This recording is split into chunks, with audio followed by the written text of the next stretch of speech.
Emperor's praise be with you today, Squadron Leader, as grave news from Rin's world gathers you here today.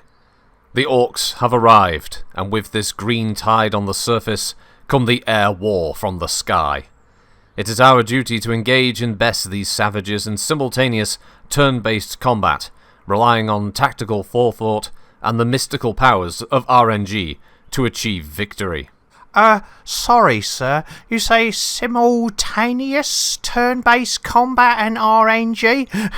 As an Imperial Navy Thunderbolt pilot of over 5 years of experience, I have no idea what you're talking about. With all due respect, Silence! We shall have no questioning of the Emperor's will this day. Now suit up, and clear the skies of this green filth. Sorry about that, I had something on my throat. Yes, hello everyone, and welcome to my review of Aeronautica Imperialis Flight Command. A mouthful, I know, but a key distinction to be made, as the flight command part of the name really does help when searching for it online, since the Games Workshop tabletop game is called Aeronautica Imperialis, and the flight command is the PC game. Anyway, what is AEFC as a shorthand? Well, I'm glad you asked, and you will no doubt be seeing on screen, right now, hopefully, is a simultaneous, turn-based air combat game featuring the stoic Imperial Navy and the rowdy Orc Air War. AEFC features 2 modes of play. The first is Scenario, which, as it states, places you in the pilot seat of either the Orcs or the Imperial Navy in numerous pre-generated missions ranging from bomber escorts, dogfights, ground strikes, and troop transportation. These missions can be played via peer-to-peer multiplayer or alone against the AI, and some can be quite challenging. Scenarios are a great practice tool in the game for the campaign mode, since they allow you to play across 3 difficulty modes, and currently are the only way to play as the Orcs. What? Did you say the Orcs lack any campaign mode? Them Umi Geek developers promised the books it would be here and everything. The books will not be happy about this rocket. Yes, sorry. The inability to dominate the skies as the Orc Air War in campaign mode is a little sad, but no doubt something to do on the to-do list for the developer, Binary Planets, among many other planned future updates. Still, the gameplay is top-notch if you enjoy tactical turn-based combat. Since the turns are simultaneous, you have to plan ahead several moves to catch out your opponent or risk being dive-bombed or shot down prematurely by the canny enemy pilots. Combat adheres very closely to the tabletop game's first edition rule set, so every shot success is determined by die rolls, which can be affected by numerous modifiers such as the altitude of your plane and the enemy pilot's craft, the speed that they're currently travelling, the stress currently endured, and the weapon range and type. You see, AEFC is a very good adaptation of the tabletop game, and if you enjoy these types of games, then you'll more likely find plenty of fun here with friends over peer-to-peer multiplayer. The connection quality for it is quite good, and the way the game allows both players to make their moves at the same time rather than making you wait for player 1 to move and then player 2 keeps the pace up a little bit. Campaign mode, as I mentioned earlier, tasks your squadron of randomly generated pilots with obtaining victory in the skies of Rin's world. First, you name your squadron, and then you select a squadron leader from the ace pilots in your pool, rolling to see which abilities they have. The length of the campaign is determined by the player from a short 10-point to a long 30-point all-out air war. Points are awarded based on the difficulty you've chosen, and either a standard mission difficulty which is worth 1 point, or an elite mission which is worth 2. And when you reach the maximum points required, you run a final battle with Ed Boiler's squadron to defeat the Orcs once and for all. Not gonna happen, Umis. Quite, yeah.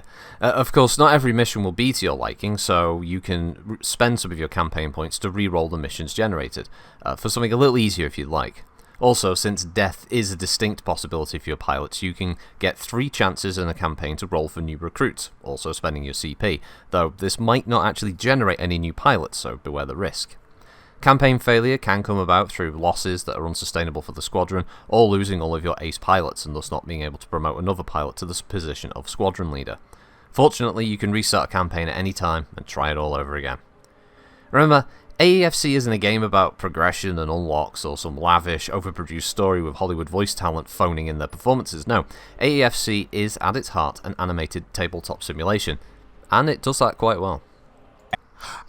Excuse me again, disembodied voice, which I am sure is not some dark entity from the warp.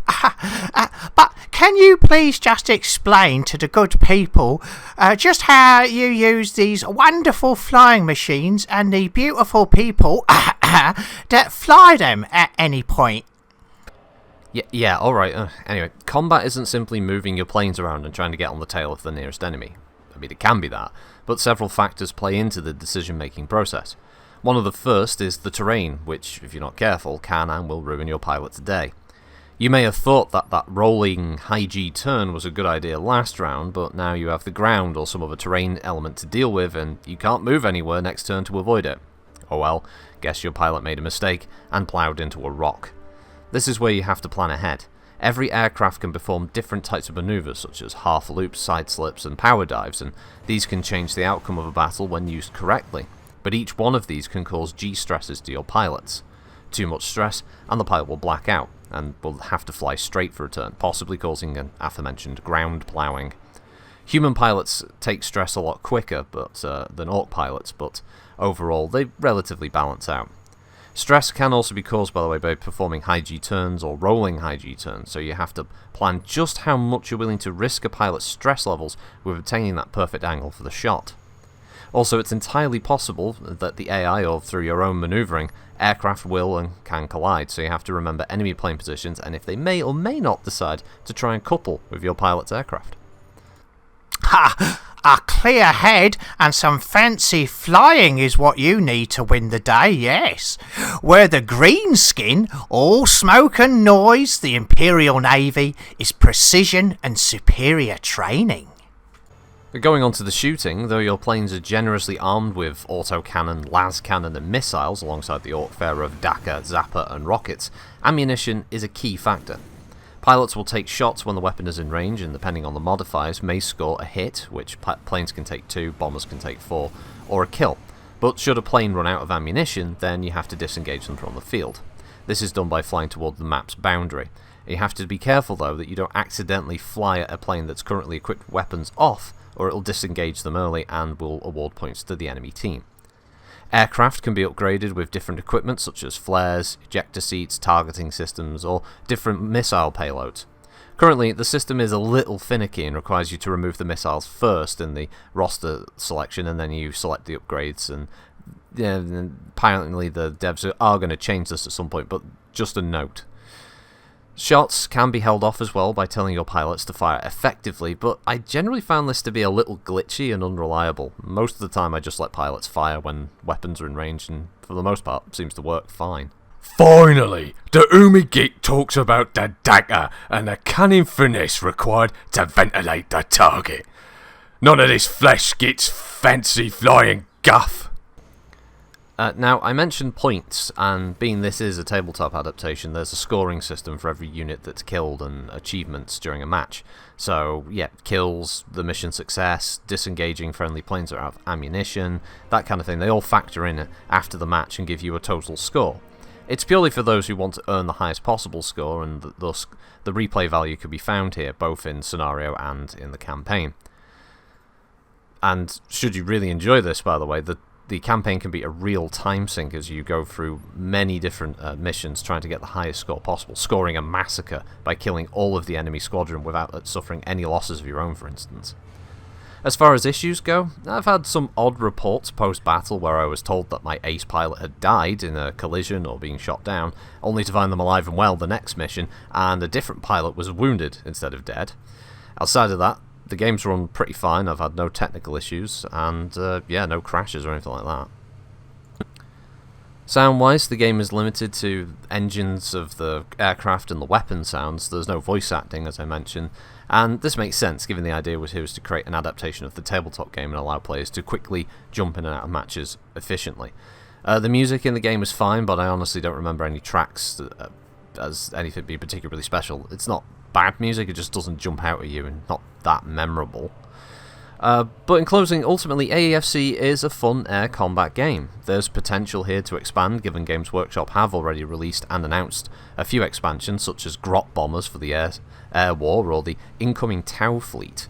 Whether this arrives in AAFC is based on the game's performance on Steam. I do hope Binary Planets get the opportunity to expand the title with more aircraft and factions, as it's a great little knockabout title, with a sweet price point of around $18.99 in pounds, so somewhere $20 odd, €20 odd. If you like the 40k universe and want something a little different from it, you may not have seen before, give it a go.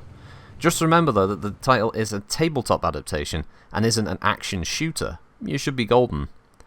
Well, thanks for watching everybody. Have a good week, and remember, the Emperor protects.